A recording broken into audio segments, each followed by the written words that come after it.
of all of these cells here. This is going to give me the total cost of feeding the animals. So I'm going to click in here, and it says, it's giving me a hint, and it's saying use the sum function.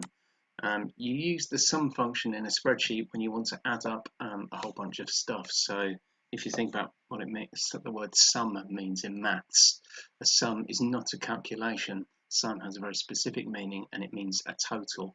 So we're going to total up all these values, and the way we do that is we type in the equal sign first of all, because we're going to create a formula, and then we type the keyword sum, S-U-M, open brackets, and then what we're going to do, it's giving us a little bit of a clue here. It's saying number one.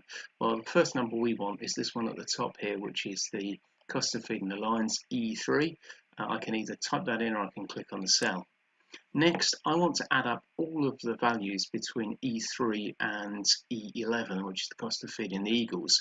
So I put a colon, and then I type in the cell reference of the last cell, which is E11. And you'll notice there is now a blue rectangle drawn around those cells. So it's showing me what it's going to add up.